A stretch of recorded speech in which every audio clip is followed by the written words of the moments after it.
Assalamualaikum warahmatullahi wabarakatuh. Pada pertemuan pembelajaran mata kuliah keperawatan maternitas kali ini, topik bahasan yang akan saya sampaikan adalah tentang perubahan dan adaptasi fisik maupun psikologis serta pemeriksaan diagnostik kehamilan. Baiklah, bahwa kita tahu untuk ibu hamil atau pada periode kehamilan ini akan mengalami perubahan-perubahan secara fisik utamanya maupun juga perubahan secara psikis atau mental. Perubahan secara fisik yang akan mudah sekali untuk dilihat ya, artinya akan dialami oleh setiap ibu hamil yang normal. Ini adalah perubahan sistem reproduksi itu sendiri. Ini paling utama.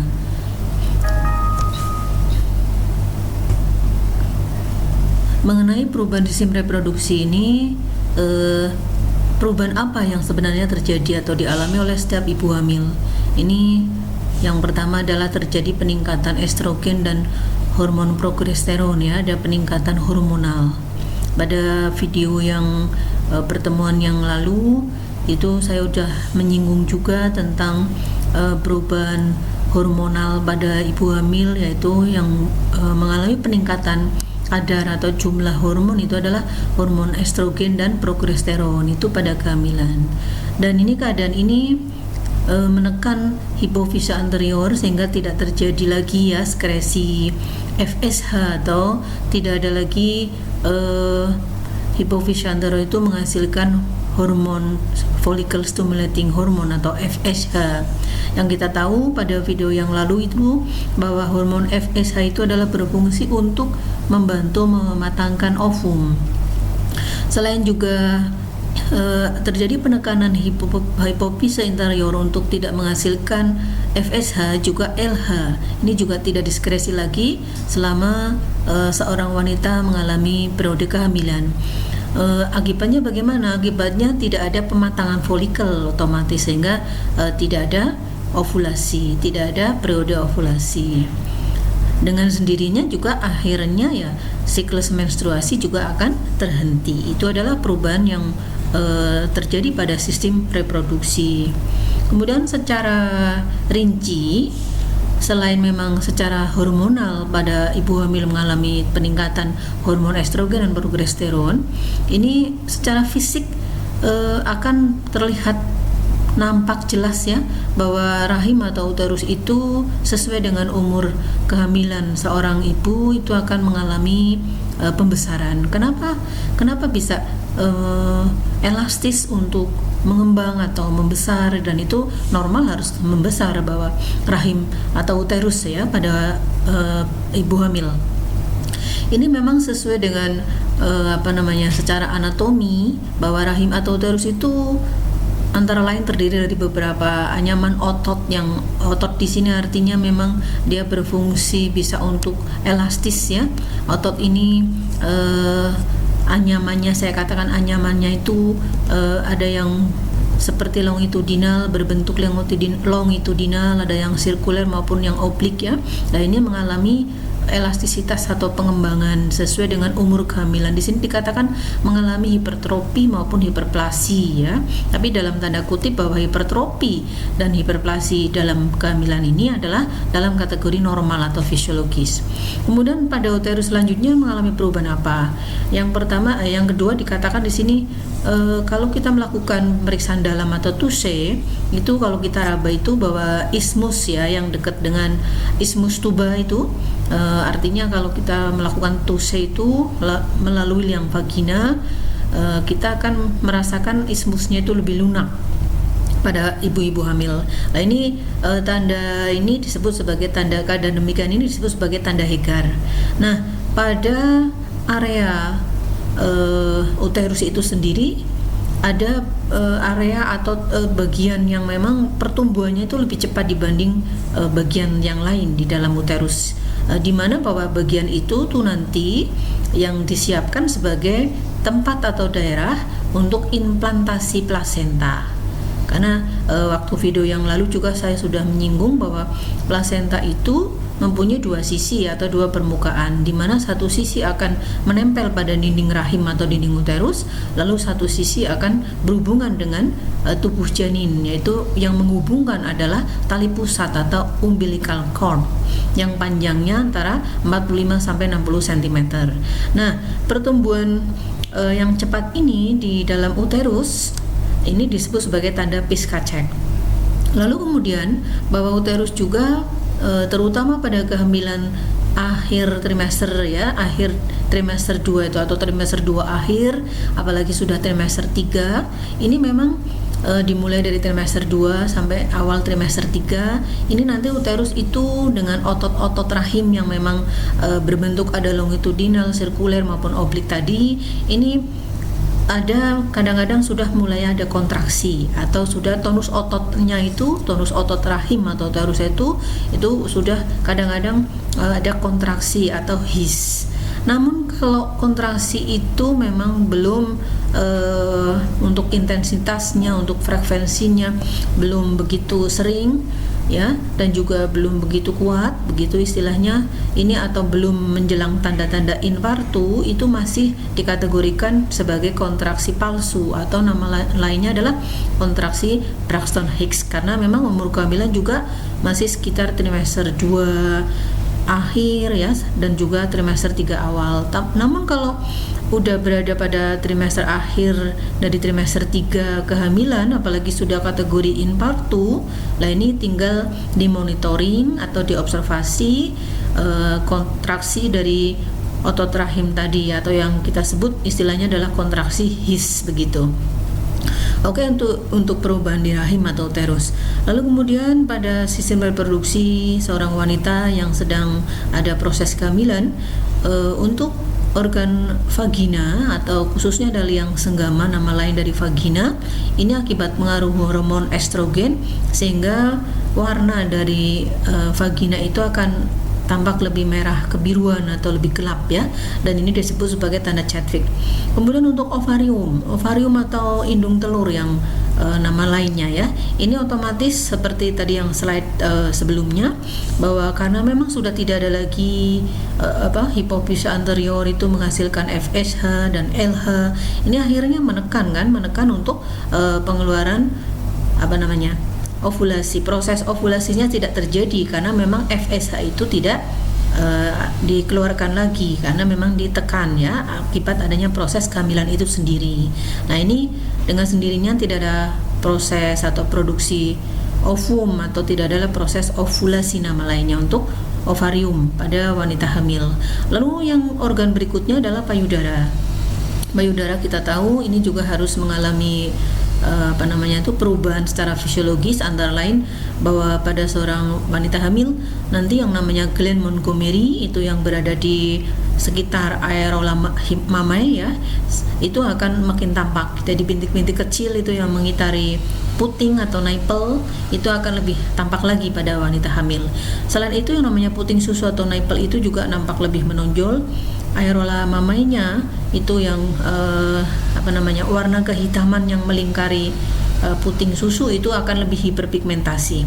Nah, adapun untuk pengeluaran ASI itu memang pada ibu hamil itu belum keluar maksimal karena memang nanti untuk laktasi ya ada sendiri, yaitu pada periode postpartum dengan pengaruh hormon laktogen itu baru akan diproduksi ASI, mulai diproduksi ASI.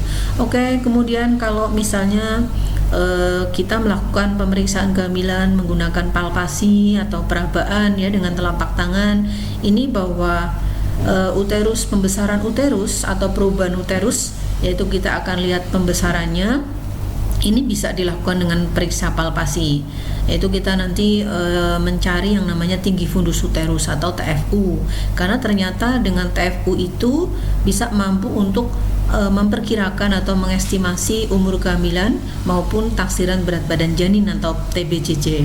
Nah, ini nanti taksiran berat badan janin TBBJ ya, atau TBJ lah, bisa seperti itu. Kalau yang TBJ nanti dengan rumusnya Johnson-Taussig ya. Adapun kalau untuk menentukan umur kehamilan atau memperkirakan umur kehamilan dengan ada TFU terlebih dahulu kita ketahui itu yang memang banyak sekali dipakai adalah rumusnya menggunakan MACD atau McDonald. Nah, nanti semuanya itu sudah ada di dalam slide saya. Oke, ini ada apa namanya?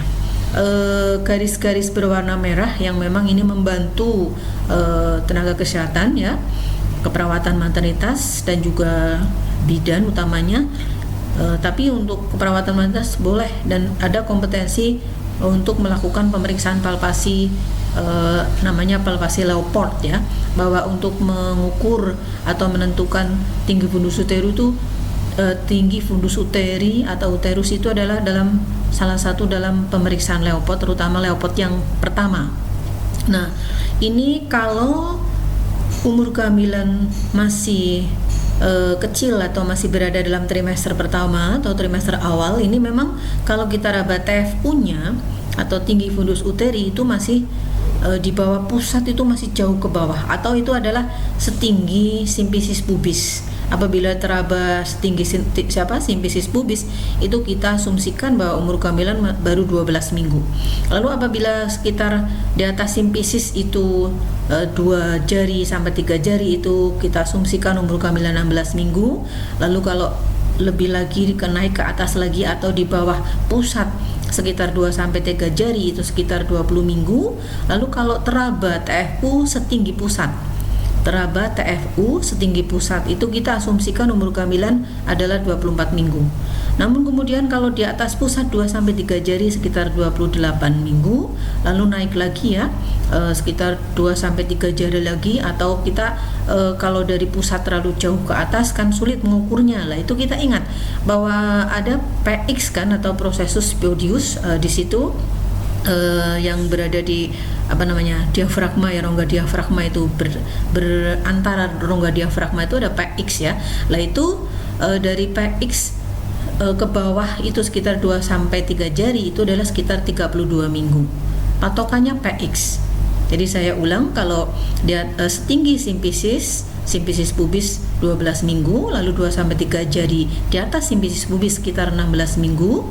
Lalu kalau di bawah pusat atau pusar ya, atau pusar begitu kan, itu 2 sampai 3 jari itu adalah sekitar 20 minggu usia kehamilan.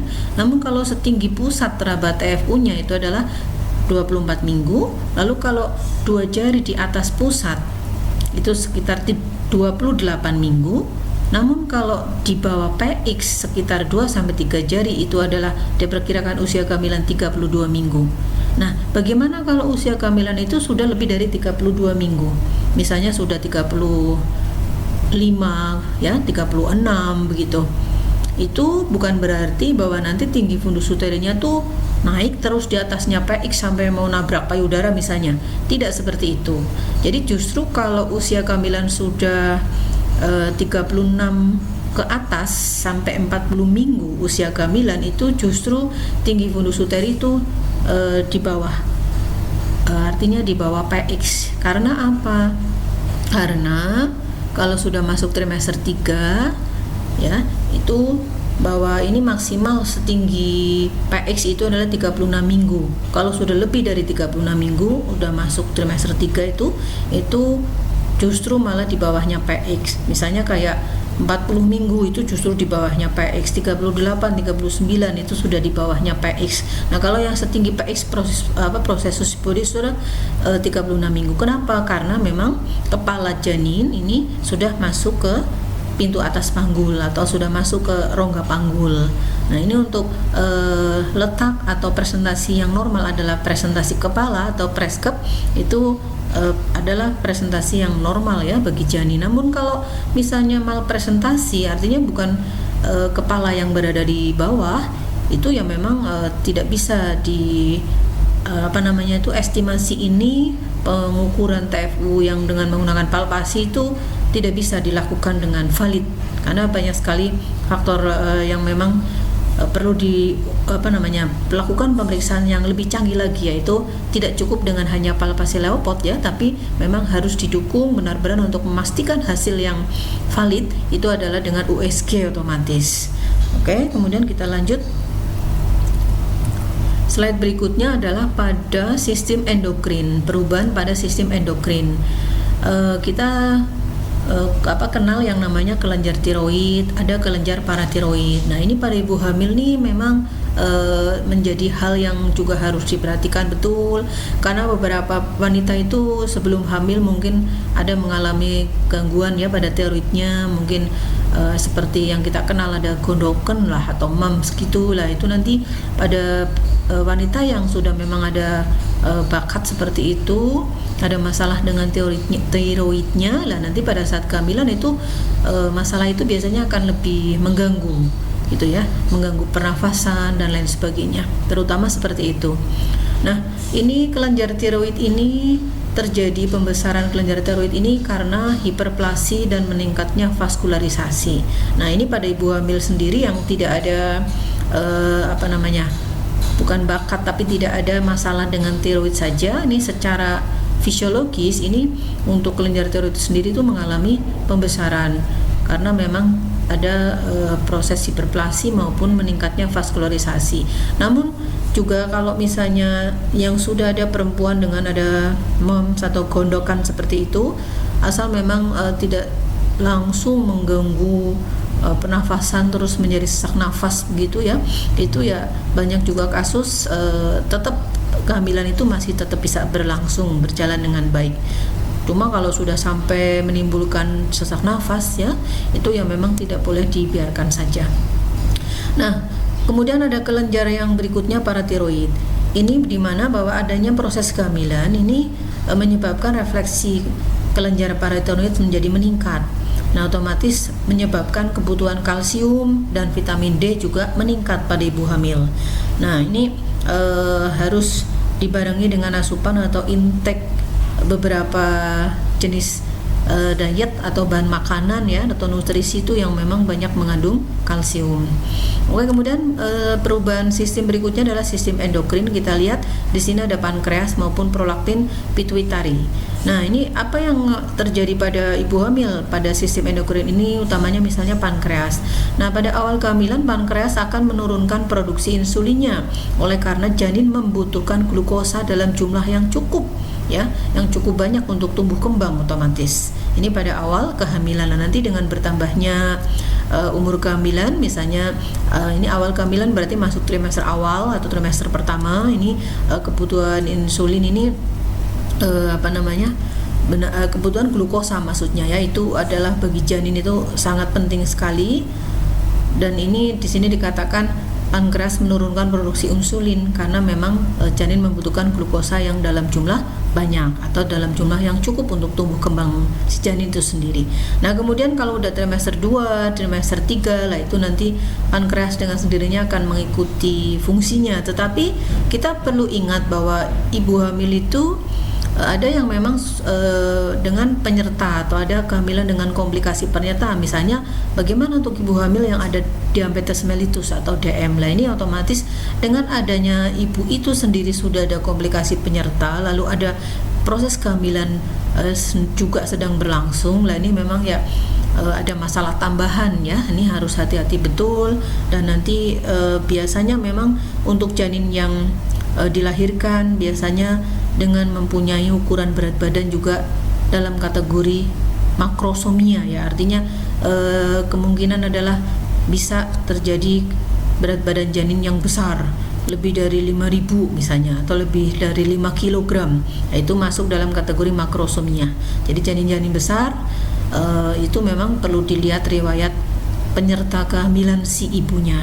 Yang paling banyak adalah yaitu tadi ada diabetes mellitus misalnya. Nah, kemudian bagaimana tentang prolaktin pituitari? Ini pada trimester 1 atau trimester awal kehamilan juga serum prolaktin meningkat secara progresif ya sampai dengan matur atau sampai dengan kehamilan aterem lah, ini tidak apa-apa. Tidak sampai mengganggu kesehatan si ibu. Lah, kemudian juga perubahan pada sistem imun ini juga dialami oleh beberapa ibu hamil. Artinya memang juga secara fisiologis mengalami perubahan pada sistem imun. Maksudnya adalah demikian ya. Jumlah limfosit meningkat sesuai dengan umur kehamilan dan mulai terbentuk folikel-folikel limfu atau imunopasif.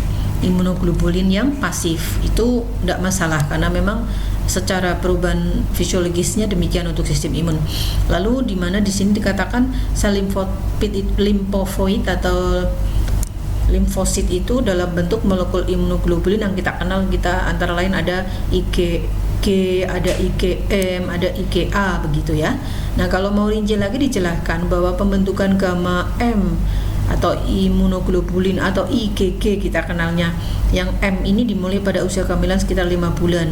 Untuk yang IgA itu pada usia sekitar kehamilan 2 bulan. Nah, ini memang beberapa penyakit yang menyertai ibu yang bersifat genetik atau diturunkan atau diwariskan, ini memang juga artinya bisa juga anak itu atau si janin itu ikut diwarisi juga dengan beberapa penyakit yang bersifat genetik. Contoh misalnya ibunya punya reaksi alergi ya, artinya riwayat alergi. Ini kan permainannya adalah di imunoglobulin. Lah ini nanti juga si anak kemungkinan juga akan mempunyai penyakit yang sama, alergi. Ada juga yang alergi itu misalnya karena alergi kan banyak contoh pemicunya atau triggernya. Lah ini yang paling banyak contoh penyakitnya atau kasusnya adalah asma misalnya.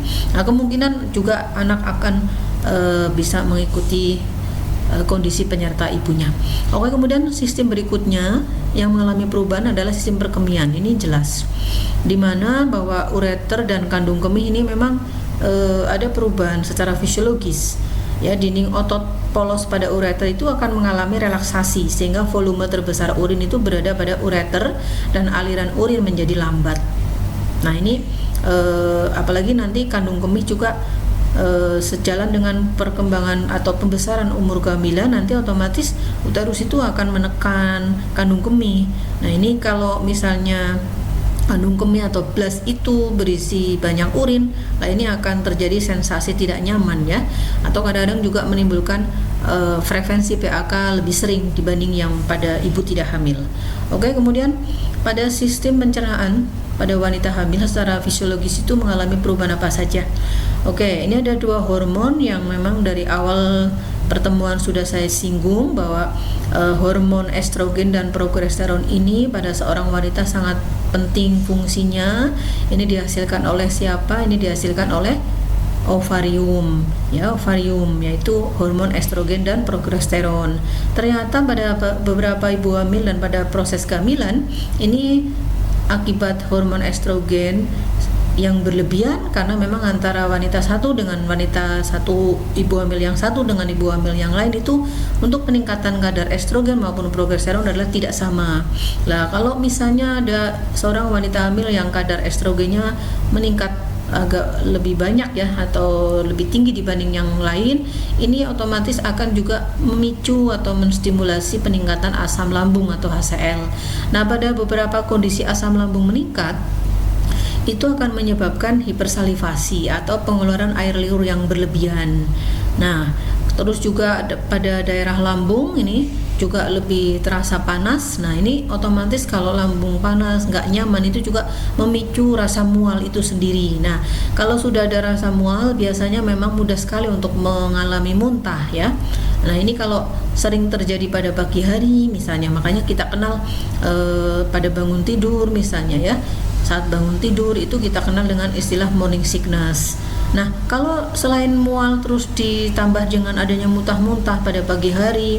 Nah, kalau misalnya muntah-muntah itu masih dalam kategori normal atau fisiologis, tidak berlebihan, ya, tidak terus semua yang udah dimakan itu keluar semua, sampai dengan misalnya hanya minum air putih saja yang memang netral tanpa rasa-rasa atau tanpa bau apapun itu sudah menimbulkan muntah, apalagi itu yang masih normal ya otomatis disebut sebagai emesis gravidarum. Namun kalau yang sudah berlebihan itu dalam istilahnya keperawatan maternitas itu disebut sebagai hiperemesis gravidarum. Jadi kalau emesis gravidarum itu masih normal atau fisiologis, namun kalau sudah hiperemesis gravidarum ya, itu sudah masuk dalam kategori patologis. Oke, kemudian itu akibat hormon estrogen. Padahal bahwa kehamilan ini pada video yang lalu sudah saya singgung bahwa kehamilan itu juga ada di dalamnya mengandung atau plasenta itu akan menghasilkan HCG kan, waktu itu saya jelaskan. Nah, HCG atau hormon chorionic gonadotropin itu juga disebut dengan hormon kehamilan, dan itu dia sebagai pemicu utama adanya rasa mual. Nah, ditambah ada peningkatan estrogen, di mana estrogen yang meningkat bisa meningkatkan juga asam lambung. Nah, itu memang kenapa sih ibu hamil itu sebagian besar itu akan mengalami mual dan juga beberapa yang mengalami muntah. Nah, sehingga ada istilah morning sickness, ada masalah yang disebut sebagai emesis gravidarum, walaupun ini masih dalam kategori normal, dan kalau yang patologis namanya hiperemesis gravidarum. Oke, terus kemudian untuk hormon progesteron ini akan mengakibatkan apa pada ibu hamil? Nah, ini justru kalau progesteron itu akan menurunkan motilitas atau peristaltik dari usus, sehingga memang kadang-kadang beberapa ibu hamil itu akan mengalami konstipasi, apalagi kalau dietnya itu kurang bagus ya. Misalnya ya ini tadi ada istilah ngidam, jadi disuruh makan sayuran, boro-boro makan sayuran, kadang-kadang senangnya cuma makan camilan apa gitu ya, terus akhirnya seratnya tidak terpenuhi, kecukupan cairannya mungkin juga tidak terpenuhi, terus sulit juga makan buah-buahan misalnya. Nah, ini harus diperhatikan betul, artinya memang ya asupan nutrisi atau diet atau gizi itu benar-benar harus diperhatikan agar tidak memicu timbulnya konstipasi, karena memang pada ibu hamil itu sendiri sudah mengalami penurunan ya motilitas atau gerak usus atau peristaltis usus akibat adanya hormon progesteron. Nah, kemudian juga kita tahu bahwa dengan pembesaran uterus akibat bertambahnya umur kehamilan itu meningkatkan kurva lumbosakral, sehingga kadang beberapa ibu hamil itu menjadi tulang belakang ya ini atau punggungnya itu menjadi lordosis. Ini memang akibatnya karena memang pusat gravitasi pada ibu hamil itu beralih ke arah depan, sehingga memang bentuk punggungnya atau tulang belakang itu menjadi lordosis kadang-kadang, tapi tidak semua. Oke, lanjut ini untuk sistem sirkulasi darah. Apa yang terjadi, perubahan apa yang terjadi pada kehamilan nih pada sistem sirkulasi darah? Ini ternyata secara normal bahwa jumlah serum darah maksudnya ya itu akan lebih besar dari pertumbuhan sel darah itu sendiri. Jadi jumlah serumnya itu lebih besar, lebih banyak, lebih tinggi jumlah serum darah dibanding pertumbuhan sel darahnya, sehingga terjadi kondisi atau keadaan yang disebut sebagai hemodilusi atau memang hemokonsentrasi. Artinya viskositas darah itu akan lebih encer. Nah, makanya pada hasil pemeriksaan laboratorium untuk kadar Hb atau hemoglobin pada ibu hamil itu beberapa teori mengatakan kalau ibu hamil hasil pemeriksaan Hb-nya 10 gram per sen, ini ada teori-teori 9 sampai 10 ya. Sekarang diambil adalah sekitar 10 gram per sen ya. Ada teori mengatakan 11 gram per sen. Rata-rata yang banyak adalah 10 gram per sen. Itu masih dalam kategori normal. Padahal kalau kadar Hb pada wanita yang tidak hamil itu kalau 10 gram per sen, apalagi hanya 9 gram per sen, itu sebenarnya yang masuk dalam kategori tidak normal ya, atau rendah kadar Hb-nya. Oke, kemudian untuk sistem integumen pada ibu hamil itu akan mengalami perubahan apa saja? Ini mengalami perubahan yang disebut sebagai hiperpigmentasi. Kenapa disebut ada peningkatan pigmen? Ya memang karena terjadi deposit pigmen yang tidak merata. Nah, ini kenapa terjadi demikian? Karena memang ada peran dari yang namanya MSH atau hormon yang memicu atau menstimulasi ya tentang melanopor.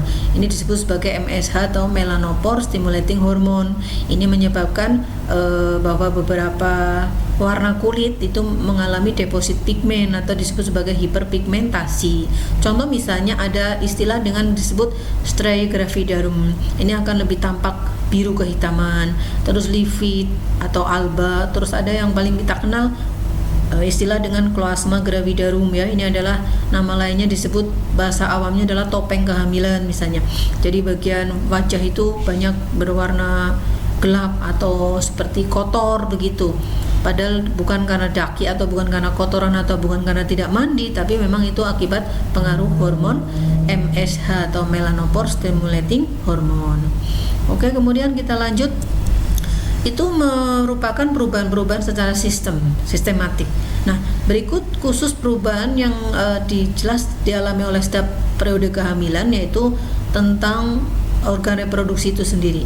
Karena memang di dalam proses kehamilan jelas nanti ada yang harus tumbuh dan berkembang ya, dan harus mengalami perubahan. Contohnya di luar yang sistem tadi barusan saya jelaskan, ini contohnya adalah plasenta dan liquor amni. Liquor amni adalah cairan ketuban nama lainnya. Nah, untuk plasenta, waktu video yang sebelumnya itu sudah saya jelaskan bahwa plasenta nanti pada saat proses persalinan sudah terjadi, artinya sudah masuk dalam kala 3 atau kala uri, itu begitu plasenta sudah bisa dikeluarkan, lalu kita tangkap, terus kita harus cek betul yang dicek apa saja. Warna plasentanya berwarna yang normal adalah harus merah ya, merah kehitaman begitu. Terus nanti juga harus ditimbang beratnya plasenta berapa gram gitu ya, normal adalah sekitar 500 gram. Lalu kemudian diameternya juga harus diukur atau bentuknya itu harus diukur. Nah, di sini dikatakan bahwa plasenta yang normal adalah berbentuk bundar dengan ukuran 15 cm kali 20 cm. Ketebalannya juga kita harus ukur atau kita harus cek, yaitu yang normal adalah sekitar 2,5 sampai 3 cm. Nah, pada usia pertumbuhan kehamilan ini plasenta akan dimulai pertumbuhannya sinergi atau berbarengan dengan pertumbuhan janin itu sendiri, yaitu nanti akan terbentuk sempurna pada minggu ke-16. Pada minggu ke-16 akan lebarnya, beratnya, ketebalannya itu sudah stabil ya, akan terbentuk sempurna, dan setelah itu tidak lagi terus tambah lebar memenuhi ruang dari uterus. Enggak, kalau plasenta enggak begitu. Jadi cukup sampai dengan pada minggu ke-16, karena yang harus tumbuh kembang dengan baik ya, dengan maksimal optimal sampai nanti sekitar 40 minggu itu adalah janin itu sendiri. Oke, untuk plasenta ini memang secara anatomi itu terdiri dari dua sisi atau dua permukaan plasenta. Ada permukaan yang memang menempel di dinding rahim atau dinding uterus ya, ini namanya maternal face lah, seperti itu. Dan ini ciri-cirinya kalau yang nempel ke dinding rahim ini adalah berwarna merah tua, lalu permukaannya kasar dan tampak beralur-alur lah, itu adalah disebut sebagai kotilidon yang jumlahnya sekitar 15 sampai 20 kotilidon. Lah ini nanti kalau sudah fase atau kala 3 atau kala uri pada periode intranatal, ini plasenta yang nempel ini harus dilepas, namanya detaching placenta. Nanti kan untuk stimulasi kontraksi pada ibu itu dikasih injeksi 1 ampul ya, oksitosin, itu untuk membantu kontraksi pengeluaran plasenta agar memang plasentanya mudah terlepas semua, keluar semua ya melalui vagina, sehingga tidak ada lagi retensi plasenta, tidak ada lagi sisa-sisa jaringan plasenta tertinggal di dalam rahim atau uterus, karena itu bisa menimbulkan perdarahan pada ibu postpartum atau disebut hemorrhagic postpartum atau HPP. Kemudian satu sisi berikutnya atau permukaan yang berikutnya, oke, sebelum kita bahas permukaan yang berhadapan dengan janin, ini permukaan yang nempel dengan dinding rahim atau dinding uterus tuh seperti ini bentuknya. Nah, ini ada alur-alur kasar itu yang disebut sebagai kotilidon. Oke, kemudian ini permukaan yang berhadapan dengan janin. Ini karakteristiknya bagaimana? Ini berwarna putih kekuningan. Permukaannya licin dan diliputi lapisan amnion, dan di situ tertanam tali pusat yang panjangnya normalnya adalah 45 sampai 60 cm, di mana di situ ada terdiri dari 2 arteri umbilikalis dan 1 vena umbilikalis. Ya, ini waktu video sebelumnya saya sudah jelaskan tentang sirkulasi retroplasenter ya. Dan juga di dalam tali pusat itu juga ada yang namanya jelly wharton, ini sebagai bantalan. Terus ada selaput amnion dan korion yang membungkus seluruh permukaan tali pusat. Oke, ini gambarnya seperti ini, nampak seperti ini kalau yang bagian sisi atau permukaan dari plasenta yang menghadap ke tubuh janin ya. Jadi warnanya lebih pucat keputihan. Kalau yang nempel ke dinding rahim warnanya lebih merah gelap atau merah tua. Oke, dan salah satu cirinya yang jelas bisa dilihat adalah ada tali pusat. Nah, ini kalau tali pusat insersinya persis berada di tengah, ini yang normal. Sehingga pada saat dulu saya sudah menjelaskan masalah nidasi implantasi dari zigot, itu adalah memang bagian inner cell mass dari blastokisnya itu yang nempel di lapisan endometrium, itu yang normal seperti itu, sehingga insersi tali pusat itu persis berada di tengah dari plasenta atau sentralis ya. Nah, kenapa itu sangat penting tuh yang namanya insersi tali pusat? Karena memang kita tahu bahwa plasenta itu mempunyai fungsi yang luar biasa bagi tumbuh kembang janin. Yang udah beberapa kali saya singgung di video sebelumnya, ada fungsi oksigenasi, atau respirasi ya, ada fungsi nutrisi, ada fungsi ekskresi juga dan lain sebagainya. Itu adalah salah satu dari fungsi plasenta.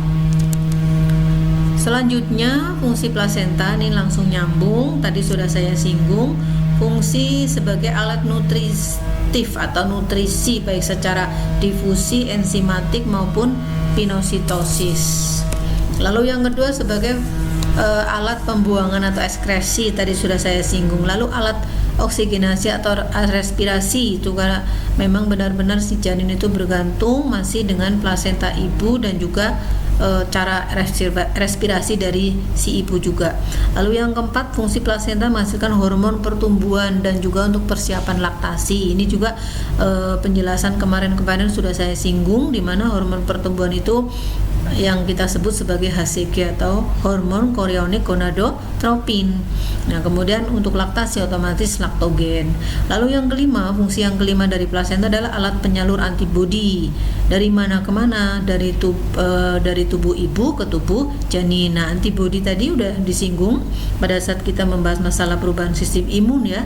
Ada imunoglobulin, sehingga kalau ibu mempunyai riwayat beberapa penyakit yang bersifat diturunkan atau diwariskan atau bersifat genetik, itu kemungkinan juga si anak bisa mengalaminya, seperti asma, contohnya misalnya asma bronchial ya, juga alergi terhadap beberapa makanan mungkin, dan juga pemicu alergi yang lain.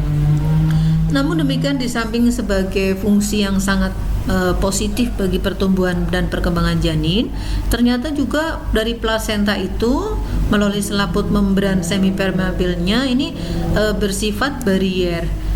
Artinya kadang-kadang bahwa permukaan selaput permeabel dari plasenta itu bisa ditembus oleh beberapa jenis virus.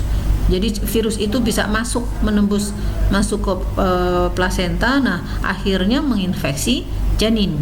Artinya menjadikan permasalahan pertumbuhan dan perkembangan bagi janin. Nah, virus apa saja? Ini otomatis ini juga kita udah sering dengar bahwa virus TORCH.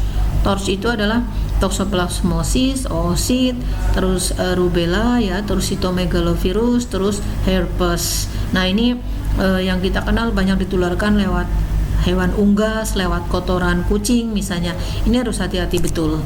Nah, beberapa jenis obat juga bisa menembus barier dari plasenta, makanya untuk ibu hamil itu memang tidak diperbolehkan sama sekali untuk minum obat tanpa resep dokter ya. Kemudian penyakit sistemik atau penyakit komplikasi penyerta yang dimiliki oleh ibu itu juga ikut menentukan bagaimana status kesehatan atau tumbuh kembang janin. Jadi ibu-ibu hamil dengan ada riwayat dia punya hipertensi itu jelas sangat berbeda dengan yang ibu normal, tidak ada riwayat hipertensi, terus tidak ada DM, itu jelas berbeda sekali. Oke, kemudian kita masuk ke masalah atau kaitannya dengan perubahan pada kehamilan yang berikutnya. Ini adalah liquor amninia atau cairan ketuban. Nah, ini ternyata di sini ada jumlah yang harus diperhatikan betul, karena di sini ada jumlah yang harusnya normal ya dalam cairan dalam kantong amnion itu ada berisi cairan ketuban atau liquor amni ini yang normal mestinya cukup minimal 1000 dan maksimal 1500 cc atau mililiter.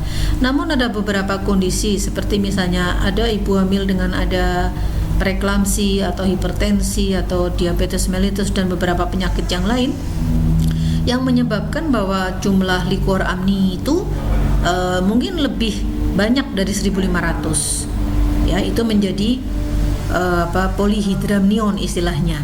Nah, ada juga beberapa kondisi penyakit penyerta ibu yang menyebabkan jumlah liquor amni itu adalah kurang dari 1.000 justru, malah sedikit, atau disebut oligohidramnion. Nah, ini bahwa kenapa bisa seperti itu, tidak normal jumlah dari liquor amni, yaitu tadi itu tergantung dari atau dipengaruhi oleh beberapa komplikasi penyerta penyakit dari ibunya. Nah, kemudian sekitar 500 cc per hari atau sekitar 1% dari air ketuban ini atau liquor amni ini ditelan oleh bayi atau diminum oleh bayi atau oleh anaknya ya, oleh janinnya, dan dikeluarkan sebagai air kencing. Nah, makanya waktu kita bicara masalah sistem sirkulasi retroplasenter itu bahwa janin itu tetap di dalam rahim atau uterus itu ada sisa-sisa metabolisme, ada hasil buangan atau ekskresi yang akan dikeluarkan oleh arteri umbilikalis janin dibawa kembali ke plasenta ibunya. Nah, selain memang secara perubahan fisiologis seperti itu pada kehamilan, untuk air ketuban ini ternyata mempunyai fungsi yang sangat penting, luar biasa ya. Ini pertama, pada periode kehamilan air ketuban ini bisa untuk digunakan menentukan jenis kelamin dengan dianalisis ya. Kemudian kematangan paru-paru janin ini bisa diambil air ketubannya dengan menggunakan spet besar begitu, itu namanya amniosintesis tindakannya ya. Dan nanti dianalisis, kemudian kalau untuk kematangan paru-paru akan dianalisis adalah surfaktan parunya ya. Nanti kalau paru-parunya belum matur atau imatur itu bisa disuplemen surfaktan. Nah, selain itu juga bisa diketahui selain jenis kelamin, kematangan paru-paru, juga golongan darah. Nah, ini kemungkinan ada yang mungkin anaknya diragukan nanti anaknya siapa begitu, itu bisa dianalisis golongan darahnya antara ayah dan ibunya itu masuk apa enggak, signifikan atau tidak begitu ya.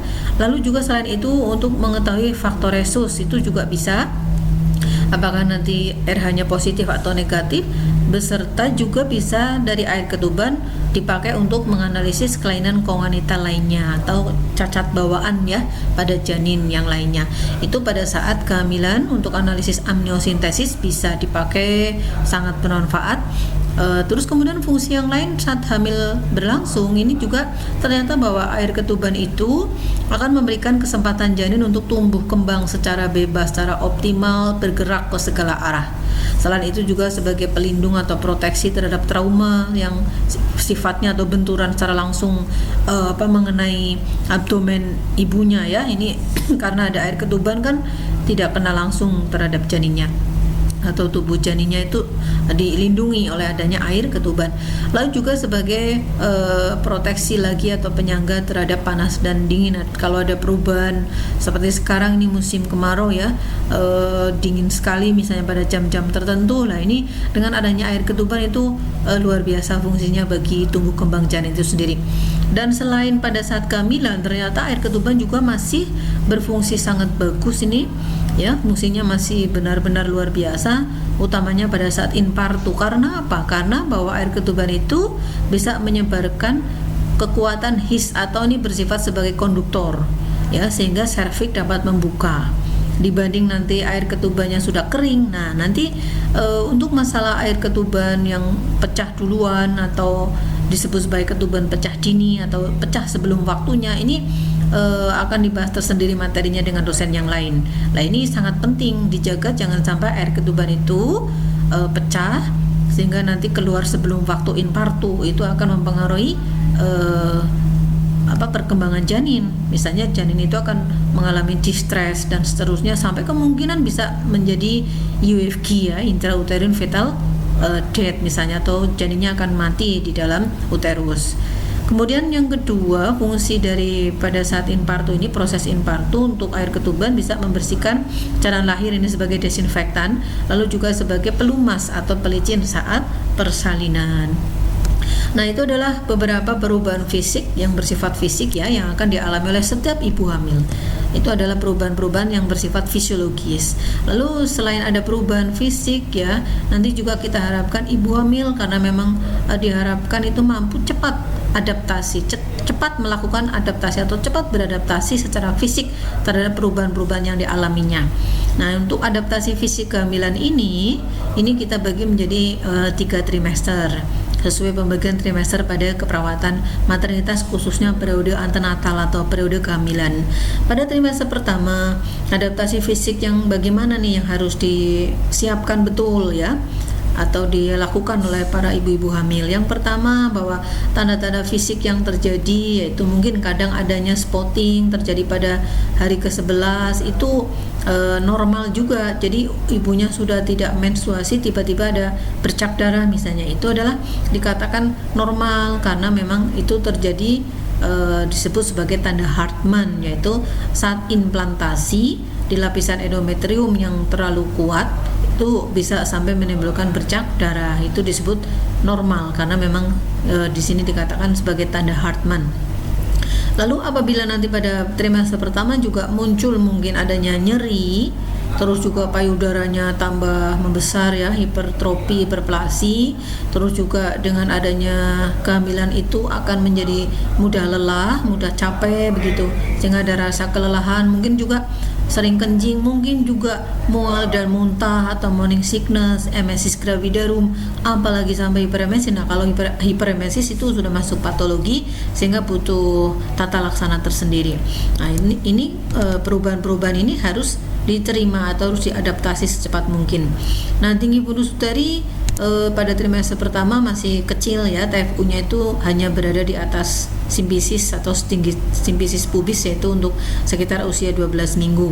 Nah, kemudian juga kenaikan berat badan pada trimester awal ini jarang sekali yang mengalami kenaikan berat badan, walaupun di sini katakan normal 1-2 kg selama trimester pertama, tapi yang paling banyak adalah kadang terjadi penurunan berat badan karena memang nafsu makan mengalami perubahan, yaitu yang kita sering sebut ngidam misalnya ya, nafsu makannya belum pulih atau asupan nutrisi atau dietnya itu belum betul, belum sehat betul ya, belum memenuhi unsur-unsur gizi gitu ya. Itu pada trimester awal.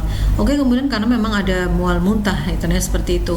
Oke, kemudian untuk trimester kedua ini kan secara fisik ibu hamil itu otomatis uterus akan mengalami pembesaran. Ini uterus dikatakan akan terus tumbuh. Nah, kemudian juga setelah 16 minggu uterus tengah antara simpisis dan pusat. Ini untuk trimester kedua ya. Jadi nanti dengan Medline atau dengan meteran itu bisa diukur TFU-nya. Nah, kemudian juga berat badan yang tadinya mungkin sulit naik atau mengalami penurunan. Nah, kalau sudah trimester 2 morning sickness mungkin masih ada tapi tidak lagi seperti trimester 1, mual muntah juga masih ada mungkin tetapi tidak lagi seperti di saat semester 1 itu. Nanti nafsu makan sudah mulai pulih sedikit demi sedikit sehingga berat badan pada trimester 2 ini seharusnya sudah semakin bertambah, jangan justru malah semakin menurun. Itu nanti mengalami gangguan penurunan kebutuhan nutrisi atau gizi. Ini sangat beresiko pada ibu hamil karena dia tidak untuk satu nyawa ya, tapi ada dua, itu ada anaknya. Selain itu juga ibu merasa punya banyak energi ya. Kenapa punya banyak energi? Karena nafsu makan sudah pulih kembali. Pada umur kehamilan 20 minggu misalnya, ini tinggi fundusnya mulai dekat dengan pusat, karena kalau setinggi pusat ya, kalau diraba, dipalpasi, diukur TFU-nya setinggi pusat itu umur kehamilan 24 minggu kan. Oke, kemudian payudara mulai melakukan kolostrum. Ini juga perlu adaptasi ya. Jadi ibu jangan kaget kenapa payudaranya kok sudah melakukan ASI. Itu bukan ASI, masih kolostrum ya. Nanti ada tahapannya. Itu pada periode postpartum akan dibahas oleh dosen yang lain. Kemudian ibu merasakan gerakan bayinya. Oke, ini trimester 2 ini sudah mulai ada bayi itu udah mulai bergerak. Misalnya yang paling banyak dirasakan adalah seperti nendang-nendang begitu ya. Lalu mulai adanya perubahan pada kulit. Nah, ini kloasma gravidarum, striae gravidarum, linea nigra dan seterusnya nih sudah mulai tampak. Nah, itu jadinya kadang-kadang kalau ibunya tadinya mungkin wajahnya putih bersih ya, glowing begitu. Nah, kadang-kadang pada beberapa ibu hamil itu karena hiperpigmentasi itu tidak glowing lagi, tapi ya enggak apa-apa, nanti akan berubah lagi setelah periode kehamilan selesai ya. Oke, kemudian pada trimester 3 ini otomatis TFU atau tinggi fundus uterus itu akan semakin tinggi ya. Ini misalnya pada minggu ke-28 sudah berada di tengah pusat dengan PX atau di antara pusat dengan PX, itulah kehamilan 28 minggu. Tadi kan pada slide-slide awal ada tentang tinggi venus uteri dengan gambar-gambar yang sudah saya tampilkan tadi yang warnanya merah-merah. Lalu payudara juga semakin penuh, dan yang normal adalah lunak ya, jangan penuh dan keras, tapi penuh tuh padat maksudnya, dan lunak, jangan keras. Nah, terus juga frekuensi PAK atau kencing ini menjadi meningkat. Kenapa? Karena memang secara normal ada penekanan dari pembesaran uterus itu terhadap kandung kemih atau kandung kencing. Nah, ini juga kemungkinan kalau dilakukan pemeriksaan palpasi kehamilan, yaitu dengan pemeriksaan Leopold, itu pada kehamilan usia kehamilan 36 atau 38 itu bagian terbawah dari janin sudah mulai masuk rongga panggul, atau persisnya ada masuk ke pintu atas panggul atau PAP. Ini ya normal sekali, tapi kalau normal ya, ini posisi kepala normal atau presentasi kepala yang normal sudah masuk PAP. Tapi kalau malpresentasi artinya bolak-balik sudah saya singgung bahwa bukan kepala yang berada di bawah, itu sulit sekali untuk mendeteksi apakah kepala sudah masuk atau belum. Nah, ini kadang-kadang kepala masih tinggi atau belum masuk ke rongga panggul apalagi lah, itu pada beberapa pertemuan yang lalu sudah saya singgung tentang bidang HOT kan. Coba diingat-ingat kembali, ada HOT 1, HOT 2, HOT 3, HOT 4 gitu ya. Nah, itu ini kaitannya dengan umur kehamilan, itu ikut menentukan. Yang normal adalah setelah usia kehamilan 36 sampai usia 40 atau mendekati infartu itu atau aterm ya, itu mestinya kepala janin yang bagian terbawah itu sudah masuk ke dalam pintu atas panggul. Oke, kemudian kadang-kadang juga ibu hamil merasakan adanya sakit punggung, susah tidur kalau malam hari. Karena sakit punggung kenapa? Karena tadi ada penekanan pada lumbosakral ya, sampai kemungkinan juga menimbulkan lordosis. Terus kemudian kenapa susah tidur? Karena kadang-kadang sudah mulai terlelap tapi anaknya bergerak mendadak atau menendang gitu ya, sehingga kaget kan terbangun. Lalu juga untuk rahim atau uterus itu juga mengalami kontraksi palsu yang tadi di depan di awal slide itu sudah saya singgung, yaitu kontraksi Braxton Hicks begitu. Ini lebih meningkat tetapi pada saat trimester 3. Tapi tetap harus dibedakan dengan kontraksi saat infartu. Oke. Itu secara fisik, untuk adaptasi secara fisik pada ibu hamil. Lalu selain itu secara psikologis ini juga ibu hamil harus dibutuhkan adaptasi secepat mungkin. Nah, ini kalau kita membicarakan masalah adaptasi psikologis pada kehamilan atau ibu hamil itu dibagi beberapa tahapan. Yang pertama ada istilah tahap antisipasi. Dan ini harus dibutuhkan latihan-latihan secara formal kebanyakan ya, atau kelas-kelas prenatal juga bisa. Ini kalau mau secara secara formal itu ada dibuka kelas-kelas prenatal, kemudian atau kelas-kelas khusus kehamilan. Artinya di situ bisa akses informasi sebanyak mungkin tentang persiapan kelahiran atau tentang perawatan selama periode kehamilan dan lain sebagainya. Itu kelas-kelas prenatal bersifat formal. Kemudian kalau yang bersifat informal mungkin melalui model peran atau role model. Misalnya biasanya anak perempuan yang sedang hamil itu akan lebih banyak bertanya atau mencari informasi, yang paling sering itu adalah ke ibunya atau ke kakak perempuannya begitu ya. Baru nanti mungkin searching ke atau googling ke media-media sosial yang lain. Oke, itu tahap antisipasi. Lalu tahap yang kedua adalah tahap honeymoon, di mana di sini ibu hamil itu sudah bisa menerima peran, sudah bisa adaptasi secara fisik ya. Jadi perubahan secara fisik artinya sekarang baju-bajunya sudah tidak muat lagi yang tadinya mungkin baju-baju baju-baju yang seksi lah ya dalam tanda kutip.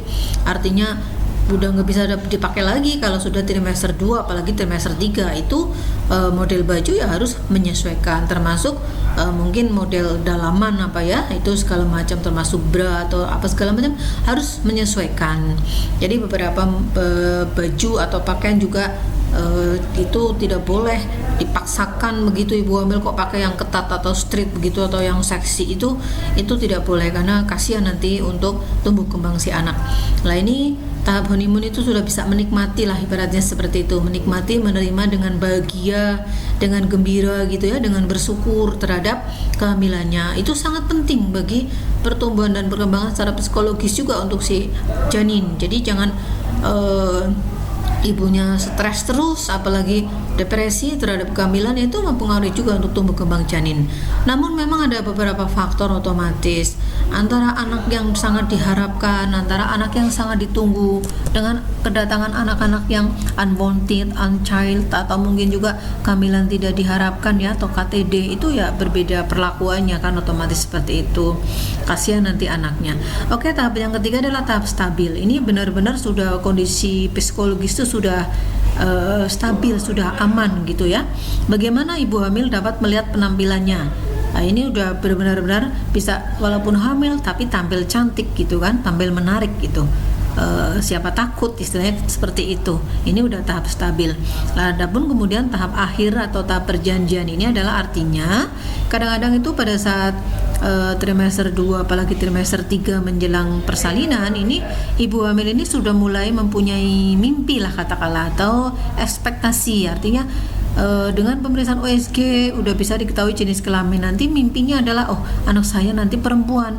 Nah kalau perempuan itu udah mulai mempunyai cita-cita, atau nanti kalau perempuan setting kamarnya udah disiapkan juga warnanya pink semua, dari mulai bednya warna cat kamar dan seterusnya ya, baju-bajunya, popoknya, permainannya juga, alat-alat mainnya, alat-alat permainan edukatifnya itu sudah berwarna pink, pinky-winky misalnya ya, atau ala-ala princess itu ya. Nah itu namanya tahap akhir. Sampai nanti kalau anak laki-laki harus bagaimana nanti kita bersikap misalnya, atau ibu itu akan memperlakukan atau mempunyai pola didik harus bagaimana, nanti harus artinya baju-bajunya harus berwarna apa begitu kan. Nanti juga sampai itu namanya mimpi atau ekspektasi. Boleh apa tidak? Sangat boleh.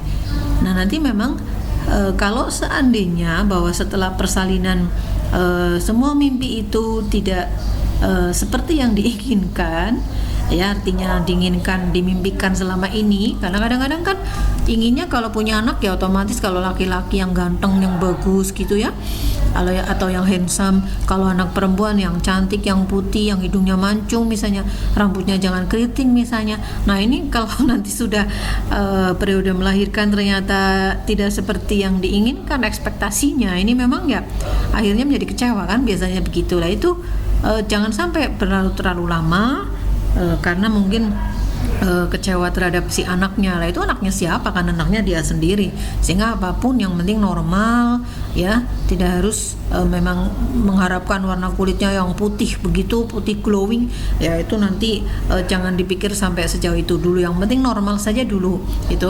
Kadang-kadang juga jenis kelamin di USG perempuan ternyata laki-laki, itu membuat kecewa. Ini tahap akhir ini memang benar-benar harus dipersiapkan adaptasi psikologis pada kehamilan. Apalagi kalau ternyata anak yang dilahirkan nanti mungkin malah mengalami kecacatan secara fisik maupun secara mental. Ini luar biasa dibutuhkan adaptasi bagi ibu hamil maupun bagi pasangan ya, atau keluarga. Oke. Secara konsep perubahan psikologis itu berikut dengan periode adaptasinya memang di sini disinggung ya. Tadi udah secara rinci dijelaskan. Ini kalau secara umum bagaimana sih sebenarnya perubahan psikologis trimester 1 atau trimester awal. Nah ini ibu memang biasanya merasa tidak sehat dan kadang merasa benci dengan kehamilannya. Walaupun kehamilan itu kadang-kadang memang ditunggu atau diharapkan, ada beberapa ibu yang tiba-tiba kayak merasa benci begitu. Lah ini alasan tidak masuk akal kan. Kedua, kadang muncul penolakan atau kekecewaan atau kecemasan dan kesedihan. Harusnya gembira, bahagia, bersyukur, ini malah merasa demikian. Bahkan kadang ibu berharap agar dirinya tidak hamil saja. Nah, apalagi kalau hamilnya itu memang banyak masalah begitu. artinya banyak mengalami rasa mual dan muntah yang luar biasa, atau dikatakan anak mahal, harus bolak-balik masuk rumah sakit, opnam di rumah sakit lah. Ini kadang-kadang ibu mungkin putus asa ya, yang seharusnya tidak boleh. Yang ketiga, ibu akan selalu mencari tanda-tanda apakah ia benar-benar hamil. Ini bolak-balik dilakukan PPT test misalnya, bolak-balik dilakukan periksa ke dokter spesialis gitu ya, USG, nggak mantep nanti cari second opinion ke dokter obskin yang lain dan seterusnya gitu. Kadang-kadang sampai beberapa kali ya. Ini kalau uangnya ada nggak masalah, tapi kalau kadang-kadang ada orang hamil, ibu hamil itu malah tidak sadar kalau dirinya sedang hamil ya. Ada juga yang banyak kasus seperti itu. Lah, hal ini dilakukan sekedar hanya untuk meyakinkan dirinya. Nah, yang keempat masih ada lagi tentang perubahan psikologis pada trimester 1. Setiap perubahan yang terjadi dalam dirinya akan selalu mendapat perhatian yang sesama. Ini yang betul ya, ini yang bagus. Lalu yang kelima, oleh karena perutnya masih kecil, kehamilan merupakan rahasia seorang ibu yang mungkin akan diberitahukan kepada orang lain atau malah mungkin akan dirahasiakannya ya. Ini tergantung motivasi hamilnya ya. Memang karena ditunggu-tunggu, apalagi memang luar biasa anak mahal ya, ini biasanya udah nggak sabar untuk mengumumkan gitu ya. Tapi kalau yang memang mungkin ada sesuatu ya, ada yang sesuatu yang dirahasiakan ya, itu ya akhirnya itulah motivasi kehamilannya itu ikut menentukan bagaimana nanti penerimaan terhadap kehamilan itu sendiri. Yang keenam, hasrat untuk melakukan hubungan seks ya dengan pasangan ini berbeda-beda pada tiap wanita. Ada yang memang menjadi kontraindikasi atau menjadi hal yang harus benar-benar tidak boleh dilakukan atau dilarang atau di stop dulu. Artinya pada suami itu harus puasa lah, nama lainnya begitu. Ada yang harus puasa pada saat ibu hamil trimester pertama. Ada juga yang trimester pertama sampai kedua ketiga harus puasa juga, nanti ditambah pada periode nifas. Jadi ya hampir lebih dari 10 bulan ibu itu harus menjelaskan kondisinya, dan suami sebagai seorang pasangan itu harus mengerti betul bahwa ada beberapa kondisi ibu hamil yang memang tidak membolehkan suaminya untuk melakukan hubungan suami istri dulu. Nah, ini butuh benar-benar pemahaman, butuh pengertian yang luar biasa dari suami atau dari pasangan. Oke, kemudian pada trimester 2 secara psikologis, perubahan apa yang harusnya memang diantisipasi atau diadaptasi secara baik ya, secara cepat oleh setiap ibu hamil. Pada trimester 2 ini ibu merasa sehat, tubuh ibu terbiasa dengan kadar hormon yang sudah tinggi ya, yang tinggi artinya memang perubahan pada kehamilan kan hormon meningkat. Ini udah mulai adaptasi, tubuhnya udah terbiasa. Jadi ibu udah enjoy, udah merasa sehat, udah bisa menerima. Ibu sudah dapat menerima kehamilan, ini yang berdua, merasakan gerakan anak sudah bisa trimester 2. Lalu yang keempat ini merasa terlepas dari ketidaknyamanan dan kekhawatiran, dan juga di sini dikatakan kadang-kadang ibu hamil trimester 2 itu libido meningkat. Ya, ini monggo silakan, tidak selalu sama antara ibu hamil satu dengan lainnya. Yang keenam, menuntut perhatian untuk kasih sayang, perhatian ya, istilahnya untuk dicintai ini dari pasangan. Yang ketujuh, merasa bahwa bayi sebagai individu yang merupakan bagian dari dirinya. Ini udah rasa sayangnya udah dan rasa cintanya terhadap bayi, rasa penerimaannya itu udah optimal lah, udah artinya udah benar-benar menerima keadaan kehamilannya itu. Yang kesembilan, ketertarikan dan aktivitas terfokus pada kehamilan, kelahiran, dan juga persiapan untuk peran baru. Jadi di sini sudah mulai, tadi saya katakan udah mulai mempunyai mimpi atau ekspektasi ya. Kalau nanti anaknya perempuan harus bagaimana kamarnya disetting, warna apa, pola asuh, pola didik anak juga udah mulai disiapkan gitu ya. Itu untuk trimester 2. Kemudian untuk trimester 3, ini perubahan psikologisnya itu adalah yang pertama, rasa tidak nyaman timbul kembali karena ada pembesaran uterus yang memang trimester 3 itu luar biasa. Akhirnya dia merasa dirinya kok jelek lagi begitu ya. Lah, ini nggak harus seperti itu, karena banyak juga ibu hamil trimester 3 yang tampak cantik dan menarik. Yang penting jaga kebersihan, jaga personal hygiene baik gitu ya. Merasa aneh, merasa tidak menarik ya, ini wajar saja, tetapi memang tidak harus merasa seperti itu ya. Ini akhirnya support support system dari pasangan itu dibutuhkan betul. Nah, yang kedua, merasa tidak menyenangkan ketika bayi tidak lahir tepat waktu. Artinya kadang-kadang ibu hamil itu kan ada rombongannya ya, nah atau ada barengannya ya. Nah itu kalau yang ibu yang satunya udah melahirkan, dia belum, itu biasanya menimbulkan stresor tersendiri. Yang ketiga, takut akan rasa sakit dan bahaya fisik yang timbul pada saat melahirkan atau khawatir akan keselamatan dirinya maupun keselamatan anak yang dikandungnya. Ini wajar sekali, apalagi kadang juga yang namanya kondisi kehamilan itu pada saat antenatal care atau ANC itu kadang juga normal atau fisiologis, tapi memang pada saat inpartu atau proses persalinan itu kadang-kadang tiba-tiba saja itu mungkin harus dilakukan tindakan elektif yang lain sampai dengan operasi sesar dan seterusnya ya. Kadang mungkin juga persalinannya menjadi lama waktunya, mungkin tidak ada kontraksi his atau neuteri, atau mungkin juga tiba-tiba timbul perdarahan dan seterusnya. Ini kondisi-kondisi yang memang kadang-kadang dibayangkan atau ditakutkan atau ibu itu menjadi khawatir.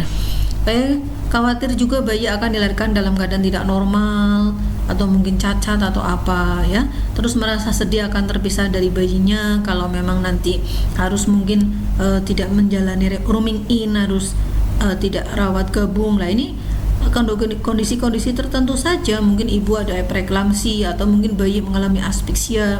Kalau tidak ya tidak demikian. Kalau memang tidak ada masalah dari kedua pihak, mesti harus dilakukan cepat-cepat rooming in atau rawat gabung. Merasa kehilangan perhatian, merasa mudah terluka atau sensitif, dan pada trimester 3 biasanya libido menurun. Oke, kemudian gambaran kondisi psikologis ibu hamil secara keseluruhan ini hasil survei mengatakan ini ya, kadang-kadang ada yang marah, tertekan, bersalah, bingung, was-was, kesal, khawatir, pilu. Mestinya justru dibalik itu ya, mestinya terbalik, mestinya harus bahagia ya, terus gembira gitu ya, harus bersyukur, harus energik, harus positive thinking, mestinya seperti itu. Ini kan negatif semua ini statementnya ya. Oke, kemudian cara mengatasi gangguan psikologis kehamilan. Bagaimana caranya biar ibu itu tidak berada dalam kondisi was-was, ketakutan, kecemasan, tidak bahagia, apalagi bersedih, apalagi marah, tertekan misalnya ya. Satu, jelas informasi. Informasi itu harus informasi yang sumbernya jelas, informasi bersifat positif. Jangan sampai menimbulkan informasi itu menjadi harapannya malah patah ya, atau putus asa ya, tidak positif ya. Itu informasi itu harus aksesnya jelas, sumbernya harus jelas, sumber referensinya harus kompeten, ibaratnya seperti itu. Jangan mencari atau mendapatkan informasi dari tetangga atau yang memang kurang kompeten. Lalu komunikasi dengan suami tetap dijaga, rajin check up, artinya ada antenatal care atau ANC yang teratur, yang rutin, minimal sekali dalam periode kehamilan itu. ANC itu adalah 4 kali minimal itu. Karena secara teori nanti akan disinggung juga oleh saya, ANC yang normal itu secara teori adalah pada trimester pertama 1 bulan sekali ya.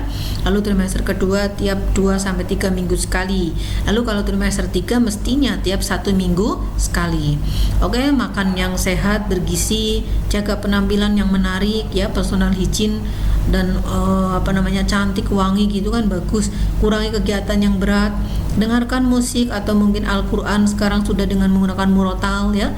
Senam hamil kalau memang tidak ada kontraindikasi, jangan lupa karena di dalam senam hamil ada latihan-latihan pernafasan untuk nanti mengedan atau mengejan pada periode intranatal. Juga untuk otot panggul. Ini untuk pemeriksaan diagnostik kehamilan. Kita lanjut. Biasa yang sering dilakukan adalah pemeriksaan laboratorium. Kalau untuk pemeriksaan laboratorium yang normal saja biasanya menggunakan tes urin. Ini dipakai untuk PP test ya, untuk mengetahui apakah memang benar-benar positif hamil atau tidak. Nah ini yang berkontribusi terhadap hasil PP test itu adalah sebenarnya hormon chorionic gonadotropin. Nah ini pakai air urin atau air seni. Ini diproduksi oleh jaringan chorion, akurat bila dilakukan sekitar 14 hari setelah ovulasi, dilakukan pada pagi hari ya, pertama kali bangun tidur. Nah nanti kita pakai alat yang namanya strip test. Ini udah banyak sekali, mudah didapat di apotek-apotek. Nah ada juga selain tes urin, tes darah. Ini dapat dilakukan sekitar 10 hari setelah ovulasi, karena memang ini lebih sensitif, lebih mahal. Namun boleh sajalah menggunakan tes urin. Kalau ada uangnya banyak pakai tes darah ini. Tes darah ini ada yang bersifat kualitatif, ada yang bersifat kuantitatif. Semuanya dengan HCG sebenarnya, analisis HCG. Nah, inilah gambar dari strip test ya. Banyak model juga karena memang pabrikannya berbeda-beda, juga banyak jenis harganya berbeda-beda, namun sebenarnya tujuannya sama, yaitu untuk mengetahui apakah memang ada kandungan HCG positif atau tidak, yaitu dilihat dari tanda stripnya.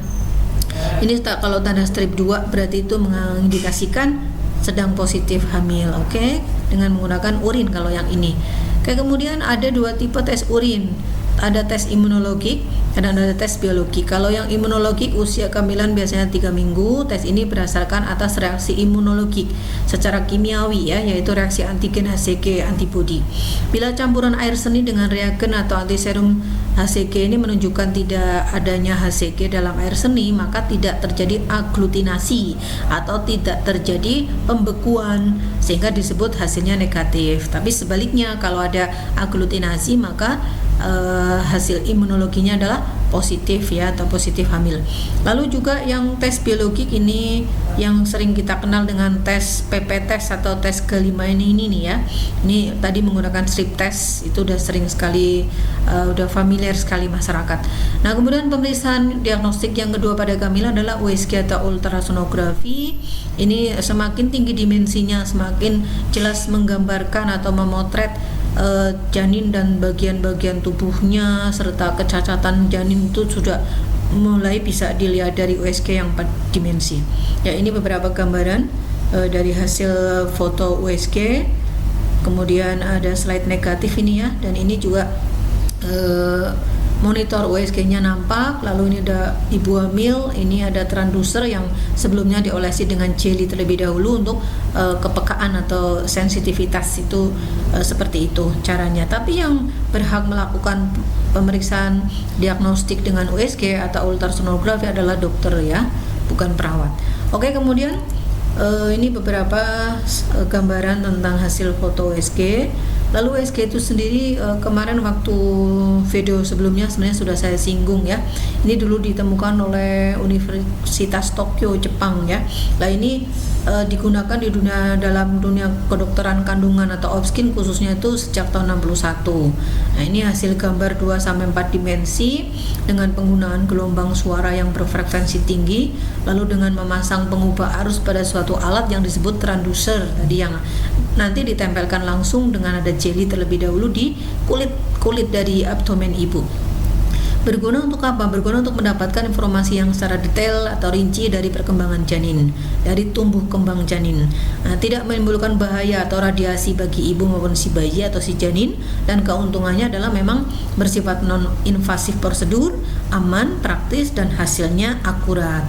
Nah, kemudian transducer itu apa? Transducer akan menerima dan mengirimkan gelombang suara ini pada USG. Transducer bergerak di atas gelombang, atau artinya beratas gel atau jelly yang sudah dioleskan di atas perut ibu atau kulit ya. Terus kemudian transducer tersebut mengumpulkan gelombang suara echo ketika memantul pada bayi, kemudian komputer akan menerjemahkannya ke dalam gambar atau disebut sebagai sonogram. Nah, ada USG 2 dimensi, awal mula dulu ada 3 dimensi dan sekarang ada 4 dimensi. Masing-masing sesuai dengan resolusinya ya, atau sesuai dengan levelnya. Ini semakin dimensinya semakin tinggi, ini juga akan menampilkan secara detail, secara rinci tumbuh kembang dari janin. Jadi di sini dikatakan untuk 2-3 dimensi menampilkan 2 sampai ke 3 dimensi itu dalam bidang multiplanar sekaligus dari sisi horizontal, frontal maupun vertikal. Lalu kalau yang 4 dimensi ini adalah di dalamnya bisa menampilkan semua gambaran 3 dimensi ditambah real time. Oke. Ada gambar dapat direkam dalam bentuk CD-ROM, di mana animasi disimpan dalam format JPG dan bisa dilihat di komputer. Lalu USG 3 dimensi sampai 4 dimensi ini paling ideal bila dilakukan pada janin yang berumur 24-28 minggu, di mana air ketuban masih cukup sehingga muka bayi dapat terlihat. Berikut juga jenis kelamin bayi kalau diinginkan. Teknik yang dipakai adalah B-mode, M-mode, color Doppler, dan power Doppler. Ini sebenarnya untuk para bukan untuk D3 kompetensi ya, tapi saudara sekedar mengetahui sajalah bahwa USG itu ada memang mode-modenya itu kita bisa tahu, tetapi memang yang mengoperasionalkan atau yang menjalankan, yang melakukan pemeriksaan adalah otomatis Doctor of Skin. Color Doppler maupun Power Doppler itu adalah semacam gelombang ultrasound lebih tinggi atau jenis tinggi, sehingga bisa menangkap detail-detail arus darah yang mendarai atau mensirkulasi suatu jaringan, sehingga tidak diindikasikan untuk ibu hamil trimester 1. Bila scan tidak berpindah-pindah akan ada efek panas sampai 1 derajat Celcius. Makanya paling efektif adalah setelah usia kehamilan 24 sampai 28 minggu baru diperbolehkan untuk dilakukan pemeriksaan USG. Sebenarnya begitu. Ini alasan ilmiahnya ya. Oke, indikasi USG apa saja? Usia kehamilan tidak jelas, karena mungkin si ibu pada saat anamnesa itu lupa tentang HPHT atau hari pertama haid yang terakhir, sehingga sulit untuk dihitung. Kemungkinan untuk dihitung hari perkiraan lahirnya atau HPL-nya. Mungkin kemungkinan yang kedua, indikasi yang kedua, tersangka kehamilan multiple atau gemeli atau janinnya tidak tunggal ya. Kemudian yang ketiga ada perdarahan dalam kehamilan. Yang keempat, tersangka mungkin kematian mudika atau janin, yaitu kita kenal istilah intrauterine fetal death atau UFD. Lalu kelima, indikasi kelima mungkin tersangka kehamilan ektopik. Oke, kemarin juga sudah saya singgung tentang kehamilan ektopik. Kehamilan mola udah saya singgung juga sedikit ya, karena nanti akan secara rinci dijelaskan pada saat patologi kehamilan. Kemudian yang ketujuh, terdapat perbedaan tinggi fundus uteri dan lamanya amenor. Ini tidak valid ya, artinya disparitasnya terlalu jauh ya, sehingga perlu dilakukan pemeriksaan USG. Lalu presentasi janin tidak jelas, apalagi kalau ada malpresentasi. Terus yang berikutnya lagi, indikasi berikutnya adalah tersangka pertumbuhan janin terhambat ya, mungkin ada gangguan pertumbuhan janin.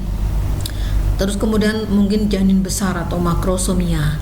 Banyak sekali indikasinya, ada oligohidramnion, tadi jumlah cairan amnion atau liquor amni yang sedikit, atau mungkin yang lebih banyak lagi, lebih dari 1500 ml atau cc ya, yaitu polihidramnion.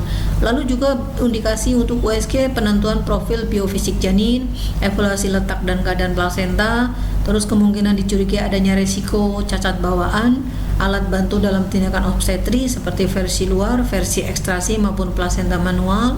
Terus kemungkinan mungkin tersangka ibu hamil dengan UD, artinya dengan ada pemasangan ekspulsi IUD maksudnya. Terus tersangka kehamilan dengan bentuk uterus abnormal. Nah, dulu waktu video yang awal-awal itu waktu review anatomi reproduksi dari panggul, dari bentuk uterus, letak uterus, ini untuk memastikan bisa dengan USG atau USG ya.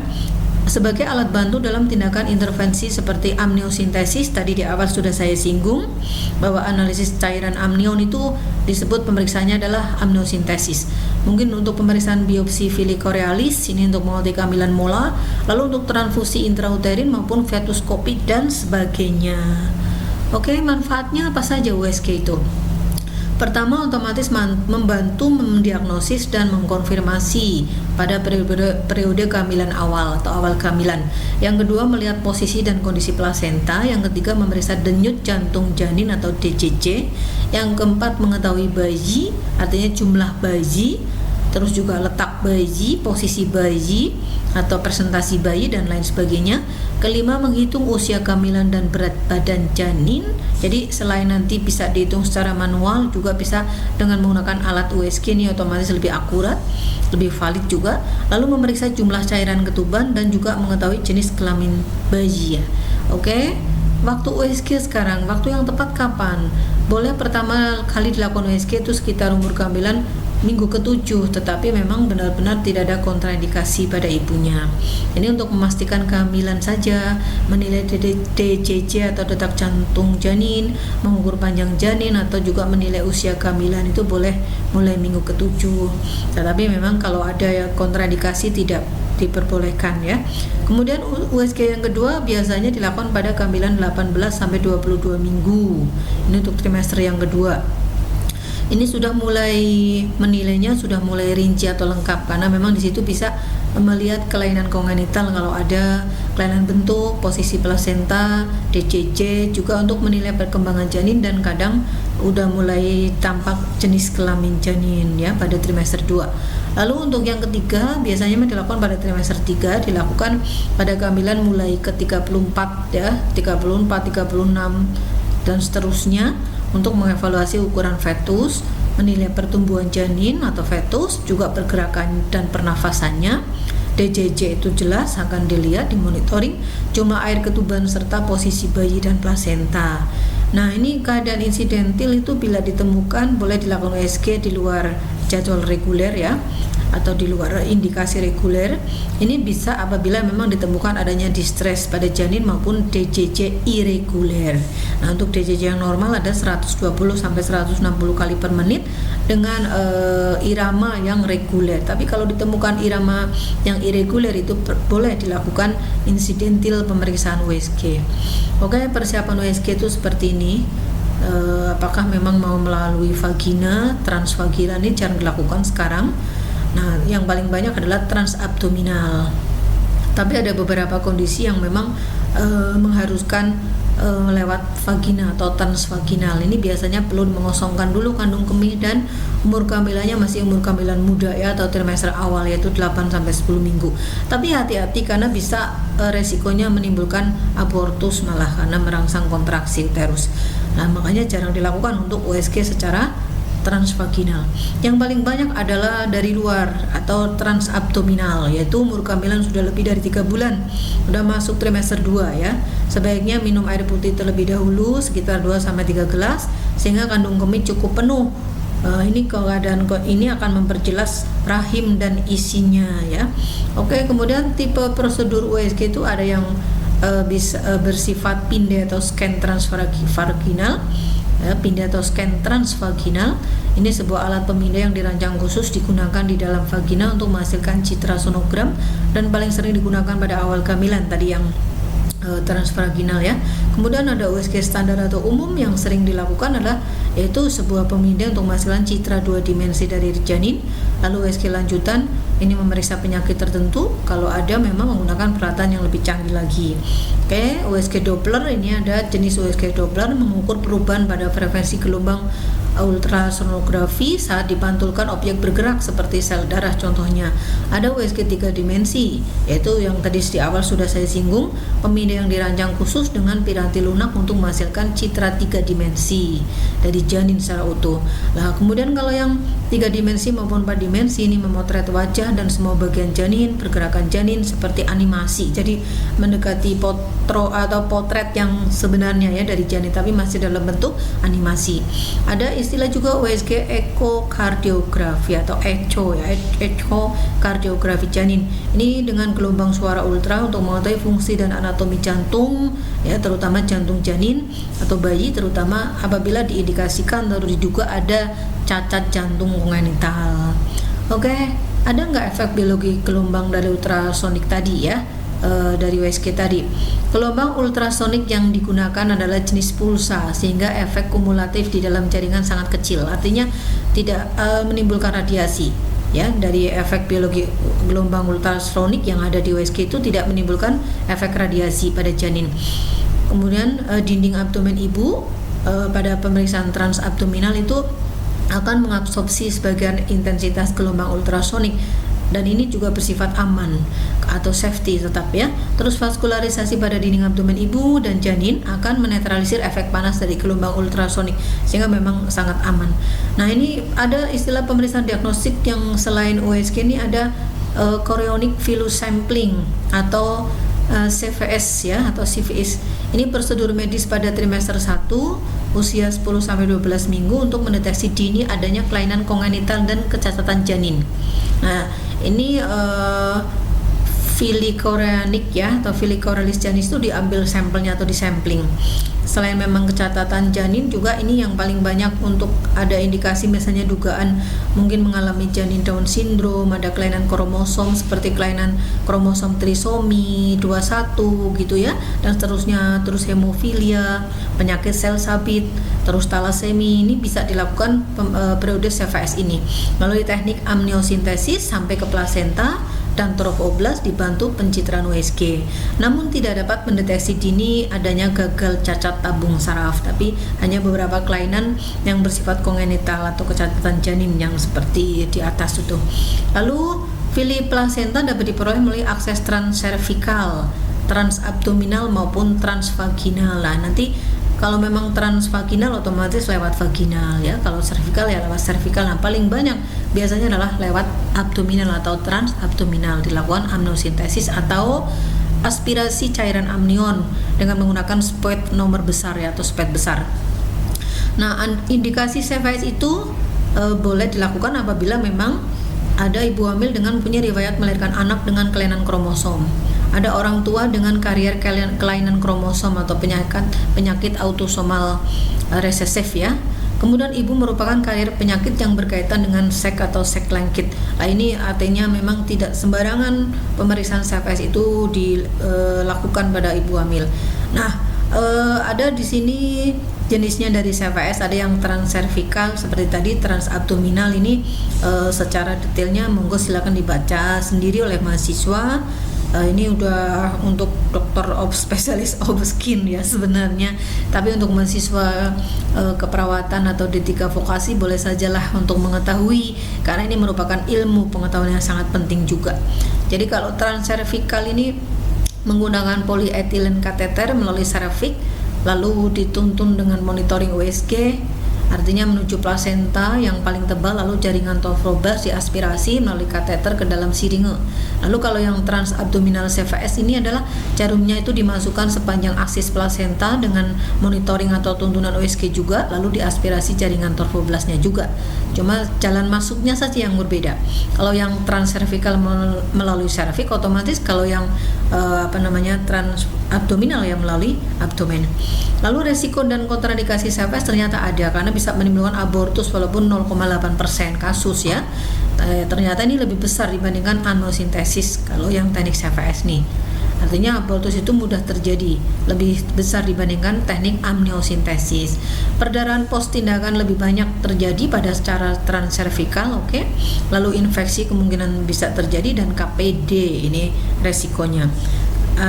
Otomatis dengan demikian ada kontraindikasi, tidak boleh dilakukan CVS apabila memang ada perdarahan pervaginam walaupun hanya spotting atau flek ya atau bercak.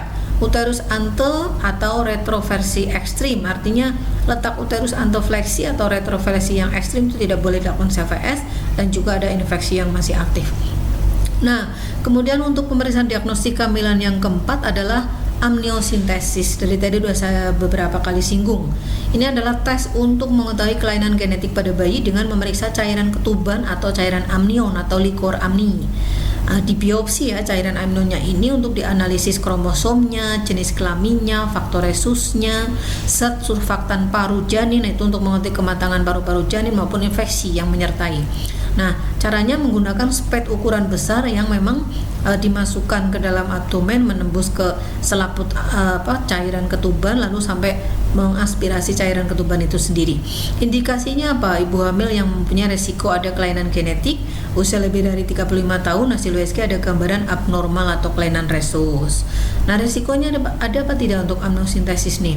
Ada kemungkinan ada mengalami kebocoran atau infeksi terhadap air ketuban, atau kalau kebocoran atau rembes ya, apalagi kalau sampai pecah selaput ketubannya, itu menjadi ketuban pecah dini, itu sangat beresiko atau sangat berbahaya apabila usia-usia kehamilannya itu masih belum trimester 3 ya, masih kurang dari trimester 3, itu sangat beresiko menimbulkan mungkin menjadi persalinan imatur atau minimal prematur begitu. Ada menimbulkan trauma janin juga bisa atau maternal pada ibunya. Nah, ini saya udah singgung kelahiran prematur atau imatur dan sampai abortus itu dari amniosintesis. Lalu yang kelima ada teknik pemeriksaan diagnostik. Yang kelima adalah percutaneous umbilical cord. Ini otomatis sesuai objeknya adalah umbilical cord atau tali pusat ya, yang dilakukan teknik percutaneous untuk dianalisis. Oke, ini adalah perkutan pusar atau umbilical cord atau tali pusat untuk diambil sampel darah atau juga dikenal sebagai kordosentesis. Dilakukan pada trimester 2 atau minggu ke-18. Prosedur ini memerlukan penerapan USG pencitraan canggih untuk menentukan daerah tempat memasukkan tali pusat ke dalam plasenta. Fungsinya untuk apa nih? PUC atau percutaneous umbilical cord ini fungsinya untuk mengetahui malformasi janin, infeksi janin seperti toxoplasmosis atau rubella, anemi janin, Down syndrome maupun kelainan kromosom yang lain, serta untuk tes DNA. Oke, kita masuk ke maternal assessment. Artinya bahwa di dalam keperawatan maternitas khususnya periode antenatal ini ada faktor-faktor yang harus di scoring, artinya harus di assessment, di anamnesa, lalu di scoring. Ini untuk menentukan apakah nanti seorang ibu hamil itu masuk dalam resiko rendah, berarti tanpa resiko atau resiko minimal, apakah resiko tinggi dan seterusnya. Nah, yang perlu di assessment ini faktor risikonya antara lain adalah riwayat reproduksi. Di sini apabila umur ibu hamil itu kurang dari 20 tahun. Nah, waktu pertemuan video yang lalu itu sudah saya jelaskan bahwa memang undang-undang perkawinan itu kurang dari 20, yaitu usia 18 tahun, usia 19 tahun itu boleh untuk menikah ya, tetapi bahwa untuk kaitannya dengan organ reproduksi itu memang minimal sekali adalah 20 sampai 34 tahun itu yang dikatakan skornya 0. Skor resiko itu 0, artinya itu yang sangat bagus ya. Wanita usia subur benar-benar yang sangat bagus, produktif itu adalah usia 20 sampai 34 tahun. Karena kalau kurang dari 20 tahun itu skor resiko 1. Apabila sudah 35 tahun ya, sama dengan 35 tahun atau lebih ya, berarti itu skor resikonya 2 malah. Kemudian kalau jumlah paritas ini, jumlah kedekatan cara kelahiran, apabila jumlah anak 1 sampai 4 itu memang tidak punya resiko, skornya 0. Lalu kalau punya anak 5 atau apalagi lebih dari 5 ya, sama dengan 5 atau lebih dari 5, itu skornya adalah 2. Kemudian untuk maternal assessment berikutnya ditanyakan riwayat abortus ada enggak, kematian janin intrauterin dan seterusnya termasuk kematian neonatus, ini skornya 1. Riwayat infertilitas, punya riwayat itu, infertilitas skornya 1 juga.